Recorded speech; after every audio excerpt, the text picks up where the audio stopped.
En tant que Française juive, le crime du siècle qui se déroule sous nos yeux, en direct, annoncé par le gouvernement israélien, en notre nom, mais insupportable. Et quand il commet un génocide au nom de la défense de tous les juifs du monde, il nous associe à sa politique génocidaire.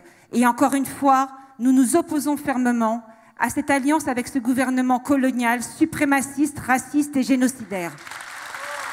Nous dénonçons aussi fermement la complicité de la France par son soutien inconditionnel à l'État israélien, et jusqu'à ce jour, aucune sanction n'a été prise par rapport à ce qui se passe à Gaza, en Cisjordanie et à Jérusalem-Est. Le combat pour la Palestine, ça n'a rien à voir avec l'antisémitisme. C'est un combat pour la justice et pour la paix. C'est un combat politique contre le colonialisme et contre le racisme. À l'Union juive française pour la paix, notre boussole, c'est le droit international. Donc le droit international parle de crimes de guerre. Le droit international parle de génocide. Le droit international dit qu'une population qui est soumise, occupée par une puissance occupante, a le droit à la résistance. Ce n'est pas une invention, ce n'est pas une opinion, c'est le droit international qui le dit. On tient bon sur les mots parce qu'en effet, on ne va pas se laisser accaparer le récit. Vous avez vu la pression, le rouleau compresseur des médias, des partis politiques. Donc on tient bon sur ça. La boussole, c'est le droit international.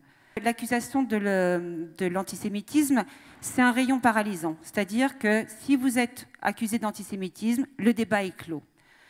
Le gouvernement français nous amuse beaucoup. Quand je dis amuse, c'est un peu ironique, parce qu'il se prétend lutter contre l'antisémitisme en organisant sa fameuse marche aux côtés de l'extrême droite, la fameuse marche où nous avons, nous aussi, comme les camarades de Tzedek, refusé d'y participer, parce que non seulement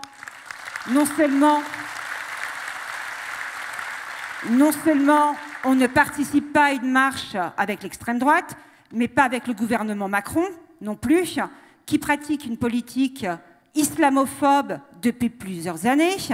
Grand défenseur des Français juifs et juives de France, Emmanuel Macron réhabilite Pétain, son camarade Darmanin parle de Maurras, et je vous passe la suite. Donc c'est bon.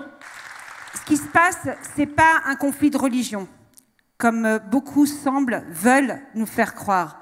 Nous sommes, comme l'a dit notre camarade, dans une guerre coloniale, avec un occupé et un occupant. Depuis la naissance du projet sioniste, qui est un projet colonial suprémaciste de remplacement d'une population par une autre, il y a toujours eu des voix juives qui se sont opposées à ce projet colonial. Il y a plein de mouvements de paix là, qui apparaissent, paix comme ça, mais ils ne parlent jamais de justice.